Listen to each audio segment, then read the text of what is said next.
Ya alhamdulillah. Nah kemudian yang berikutnya apa? Selain bisa bangun pesantren, alhamdulillah Wareng Group ini kita punya karyawan yang banyak. Saat pandemi ini loh ya, ini banyak sekali pengangguran, jutaan pengangguran. Di Indonesia banyak sekali. Saya kemarin pada saat awal-awal pandemi itu ngerumahin hampir separuhnya karyawan. Separuh karyawan warung stick and stick dirumahin. Alhamdulillah saat ini makanya saya konsep buka cabang walaupun kecil-kecil, karyawan mereka pada bisa masuk lagi. Susah pada saat ini cari kerjaan itu. Nah daripada susah cari kerjaan ya mendingan jadi pengusaha aja, bikin usaha aja sekalian. Nah, yang kedua.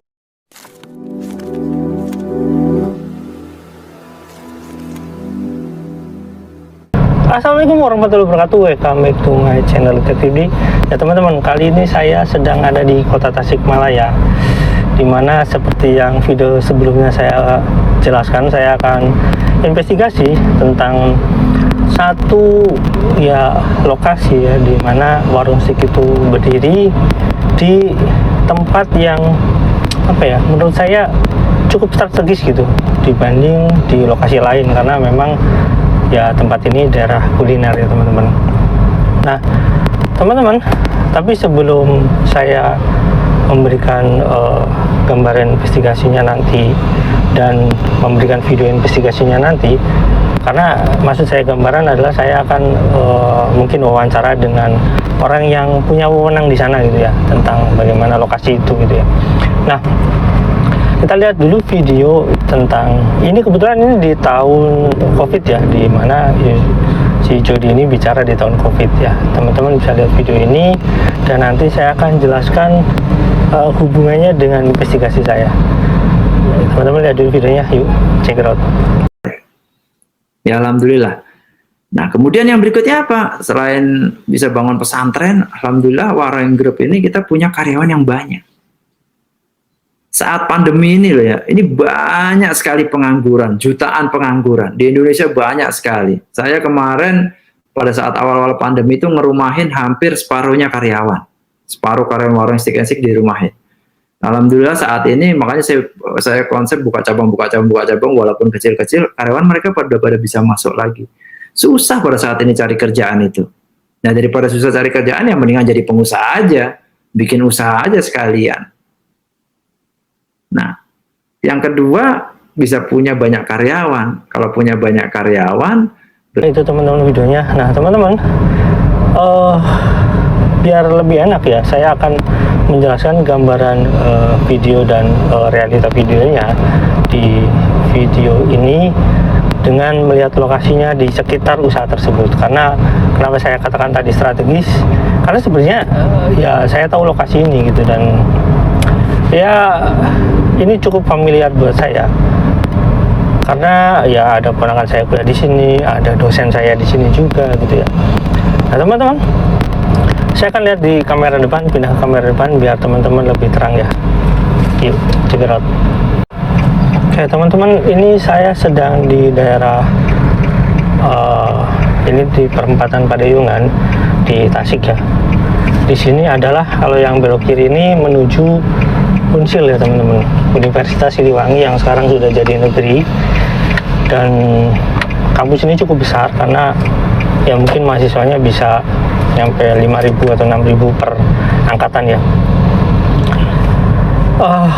Ini daerah ini karena daerah kampus, jadi daerah ini adalah daerah yang ya pastinya banyak kuliner karena banyak mahasiswa, dan kelasnya berbeda-beda teman-teman, karena di Unsil itu nggak semua mahasiswa gratisan ya, maksudnya nggak semua beasiswa gitu, banyak yang bayar dan banyak juga yang katanya ya cukup besar ya. Di sebelah kanan barusan ada gacoan ya teman-teman, ini makanya saya katakan ini daerah kawasan kuliner, dan ini di sini sewanya cukup mahal ya teman-teman, karena kebetulan teman saya juga ada yang punya sewaan di sini. Nilainya ya satu lokasi yang lebarnya ya kecil lah, sekitar 6 kali ya mungkin 8 meter, itu bisa nyampe hampir 100 juta per tahun, dan itu untuk usaha worth it atau enggak ya saya nggak tahu ya teman-teman. Itu kalau yang disewakan ya, apalagi kalau yang dibeli gitu ya. Nah, kita akan tanya kepada perangkat yang ya mungkin punya wewenang untuk menjelaskan apakah tanah itu nanti dibeli atau tidak, tahu dia. Karena memang kadang-kadang kan jual belinya ya perangkat desa itu tidak dikasih tahu. Kalau sekarang itu banyak yang memang hanya lewat notaris ya teman-teman. Jadi nggak bisa dipastikan apakah perangkat desa nanti itu tahu atau enggak ya. Tapi biasanya kalau yang untuk usaha, biasanya ya kalau yang usaha itu kan ada izin lingkungan, ada izin ya biasanya izin tetangga gitu ya. Masa perangkat di situ nggak tahu, karena perangkatnya sangat dekat ya teman-teman. Nah, ini sudah depan kampus Universitas Siliwangi ya. Saya akan belok ke daerah yang menjadi distrik kuliner ya teman-teman, dimana distrik kuliner ini memang menggambarkan bagaimana bisnis-bisnis kuliner di sini sangat bertebaran gitu ya. Nah, di sana ada warung steak nanti teman-teman. Nah, barusan ada kampus Unsil ya teman-teman. Saya jelaskan di situ mahasiswanya sekitar ya 5.000 sampai 6.000 atau 7.000 bahkan, karena terus berkembang. Ada 2 kampus di sini juga. Maksudnya Unsil punya 2 kampus yang semakin besar tentunya. Nah, di sini ada 2 perumahan besar, yang satu perumahan elit, artinya untuk kelas atas, dan yang satu kelas menengah atas. Jadi bukan kelas menengah ya, ini kelas menengah atas. Dari sini adalah daerah lokasi PKR, yaitu Bakso Cepot ya. Nah, ini di sini ada 2 perumahan besar. Nah, di sini ada Perum BKR. Ya, ini BKR, ada nanti Perum Mayasari di sana di sebelah kirinya. Dan itu perumahan menengah ke atas dan perumahan atas, artinya ada perumahan elit. Jadi di sini ya nggak murah ya teman-teman. Di sini masih ada tempat kosong karena memang yang punya tempat di sini. Nah, ini kan kosong, sebelah kiri juga kosong. Yang punya tempat ini rata-rata orang kaya teman-teman. Contoh misalkan perumahan yang elit gitu ya, yang Mayasari elit itu ya perumahan itu ya pengusaha besar di sini ya. Kalau tidak salah yang punya dulu mantan wali kota, si pengembangnya ya masih ada kerabat dengan saya gitu ya. Nah teman-teman, di depan itu ada warung steak. Nah teman-teman bisa lihat ya, di samping kiri kanan itu ada kuliner, ada banyak sekali tuh mie, bakso, apalah saya nggak tahu lah. Pokoknya ini ada kargo juga, BHF. Dan di sini kebetulan dari daerah sini ada teman saya yang buka kuliner juga. Jadi saya rasa ya di sini cukup mahal ya kalau misalkan itu pun sewa. Di sini ada bakso aci, gambeng Garut, cukup besar juga. Saya nggak tahu itu sewa atau ini ya. Tapi saya coba tanya langsung ke perangkat ya teman-teman. Nah, teman-teman bisa lihat ya di video saya itu di Kelurahan Auripan. Nanti saya akan coba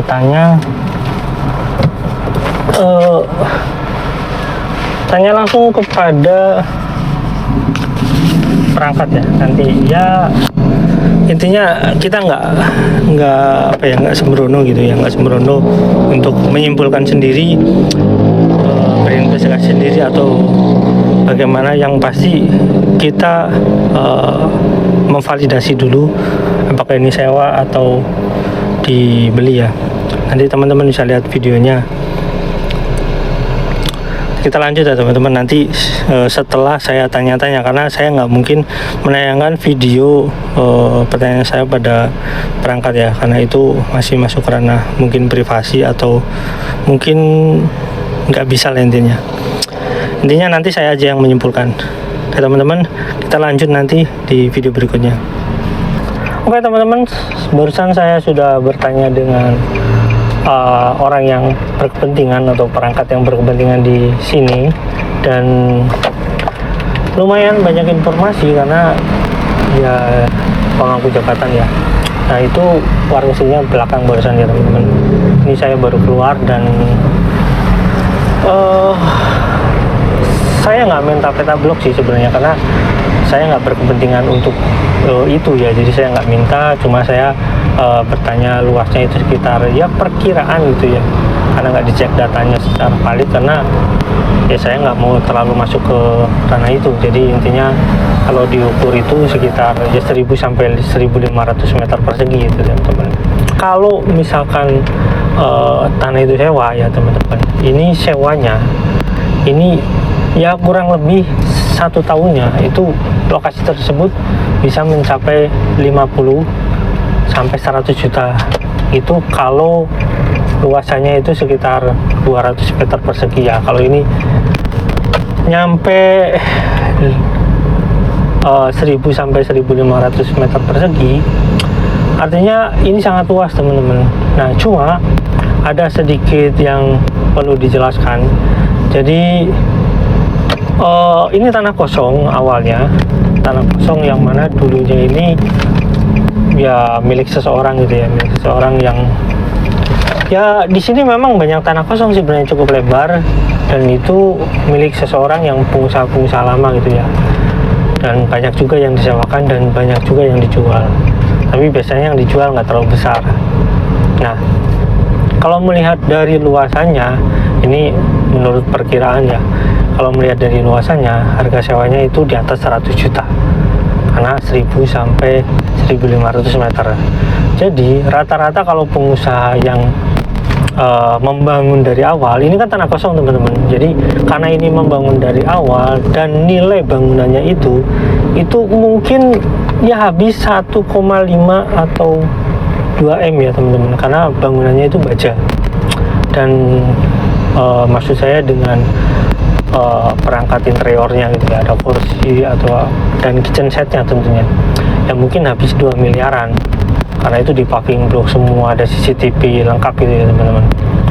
Jadi 2 miliaran. Kalau sewanya itu per 10 tahun atau per 5 tahun, ya teman-teman bisa bayangkan saja harga sewanya aja mungkin 500 jutaan ya. Terus apa sih namanya, kalau 10 tahun ya 1 miliar. Rata-rata itu sewanya 1 tahun, dan mungkin karena 10 tahun biasanya dikurangi harganya gitu ya. Tapi ya itu masih sangat mahal sebenarnya kalau itu sewa. Nah, kalau beli, nah ini yang menarik teman-teman. Kalau beli di sini hitungannya per meter ya. Hitungannya per meter. Jadi kalau per meternya 25 juta, teman-teman kali saja per meternya itu kali 25 juta. Kalau 1000 ya berarti sekitar 25 miliar gitu ya. Kalau 1000 meter, kalau 25 juta ya seperti itu 25 miliar. Nah, kalau 1500 berarti ya sekitar ya 40 miliaran lah, 40 miliar kurang, bisa 40 miliar gitu ya.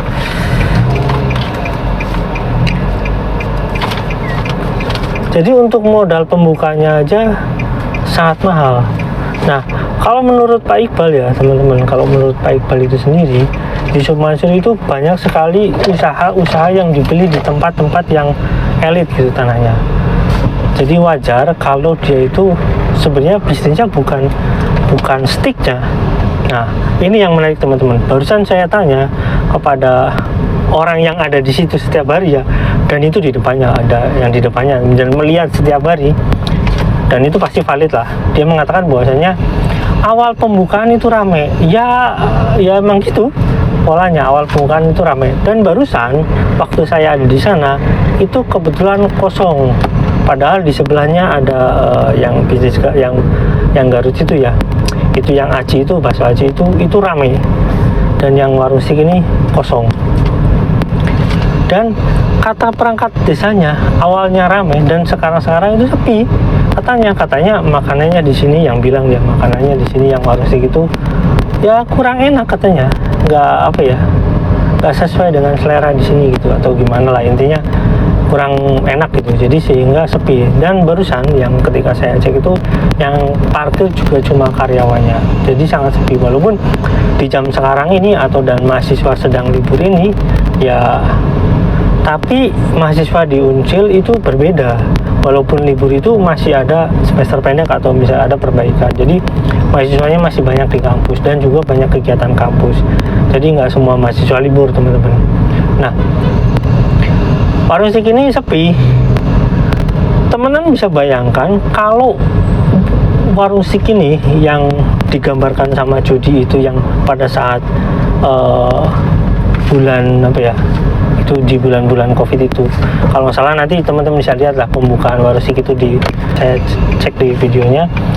Itu adalah tahun dimana kota di Jawa Barat yang notabene kota kuliner gitu ya teman-teman, termasuk Bandung, Tasik, itu rumah makan itu hampir semuanya ya apa ya, mengalami penurunan yang sangat drastis, bahkan banyak yang tutup ya.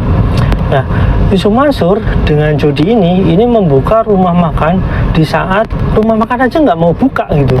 Intinya rumah makan aja nggak berani membuka usahanya karena berat di operasional gitu. Jadi banyak yang memulangkan karyawan, dan seperti video yang sebelumnya, Jody ini mengatakan bahwasanya pada saat itu dia memulangkan setengah dari karyawan. Artinya omsetnya aja itu untuk membayar karyawan secara full nggak ada. Dia cuma kuat membayar setengah dari karyawannya. Kan teman-teman bisa bayangkan ya, ketika omsetnya berkurang drastis, katanya ya mungkin pendapatannya 25% itu, makanya wajar sekali kalau karyawannya itu diberhentikan. Artinya karyawannya itu ya di PHK, dan setengah dari karyawan Warusik itu katanya itu di PHK. Jadi ada PHK massal. Yang menarik itu ketika ada PHK massal yang Jody katakan tadi di video itu, dia mengatakan untuk mengatasinya, bayangin aja, ini 2021 ini COVID pas rame-rame ya, dan 2020 itu COVID kan yang di bulan Maret lah, yang mulai ramai bulan Maret itu.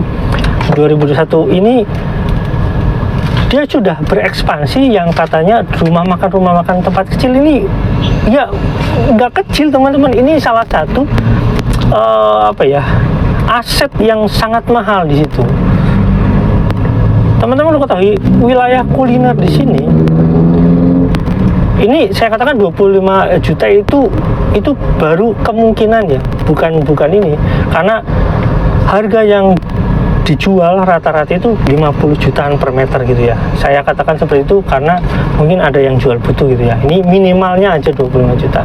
Bayangin aja kalau misalkan asetnya itu di atas 50 miliar atau misalkan di atas 40 miliar asetnya aja, itu bukan kecil teman-teman. Karena di protokol aja sama di situ itu mahalan di situ tanahnya. Kenapa? Karena itu asetnya sangat strategis.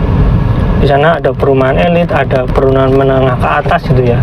Dan itu perumahan itu besar juga, dan itu dekat dengan mahasiswa, dekat sekali. Dan mahasiswa dari dulu tahu bahwasanya BKR itu adalah wilayah kuliner gitu. Jadi bukan apa ya, bukan tempat yang ecek-ecek yang diomongin kayak Jody gitu, enggak sama sekali. Itu adalah wilayah yang punya omset yang apa namanya, punya aset yang sangat mahal ya teman-teman. Jadi teman-teman bisa bayangkan, saya mengerti sih sebenarnya kenapa Jody itu membuat pernyataan yang pertama perlu dicatat. Setiap Jody ngomong tentang Warusik itu tidak pernah membawa Yusuf Mansur catatannya. Padahal jelas kepemilikan Yusuf Mansur itu lebih besar daripada Jody. Kedua teman-teman, ketika ngomongin COVID dia bilang omsetnya turun gini, tapi dia membuka cabang, tapi dia tidak pernah menjelaskan duitnya dari mana gitu. Karena bayangin aja, bayar karyawannya aja nggak sanggup, kok bisa buka dengan omset, dengan nilai aset yang sangat besar. Itu baru satu ya teman-teman. Ada di Jember juga yang dibuka pada saat COVID. Nanti ada lagi teman-teman. Dan saya mencoba menelusuri ini menarik. Kenapa? Karena nggak masuk di akal buat saya gitu ya. Kok bisa seperti itu? Nah, terkecuali kalau orang itu benar-benar dulunya gitu ya, punya warisan atau dia punya apa ya, aset gitu, aset manajemen yang cukup bagus, itu baru. Sedangkan Yusuf Mansur aset manajemennya aja nggak jalan gitu, nggak jelas duitnya dari mana atau gimana atau dikelolanya bagaimana, nggak jelas. Bagaimana bisa mengembangkan bisnis seperti itu? Dan menurut saya pattern asset management itu cuma alibi Yusuf Mansur yang nantinya digunakan. Ini menurut saya, pandangan pribadi saya, itu digunakan untuk kepentingan dia. Saya nggak tahu, pokoknya urusannya dengan keuangan lah, teman-teman bisa simpulkan sendiri. Karena banyak sekali perusahaan manajemen ya, aset manajemen kayak gitu, itu terlibat dalam pencucian uang. Itu fakta teman-teman. Termasuk koruptor yang ngasih ke Yusuf Mansur, menurut pernyataan Yusuf Mansur sendiri terlibat di sana gitu ya, di aset kayak gitu. Nah, nanti saya akan kasih perkembangannya lagi teman-teman, karena videonya ini udah terlalu panjang, dan saya akan jelaskan lagi di video selanjutnya, dan wawancara saya dengan perangkat tersebut apa aja nanti saya jelaskan. Dan ini resmi ya teman-teman, karena cuma saya nggak bisa munculkan karena ya bukan domain saya untuk memunculkan di wilayah itu. Ya teman-teman, tapi saya bisa menyimpulkan intinya dari pertemuan saya dan wawancara saya teman-teman. Sampai di sini teman-teman, jangan lupa like, subscribe, dan jangan lupa juga share. Wassalamualaikum warahmatullahi wabarakatuh. Bye.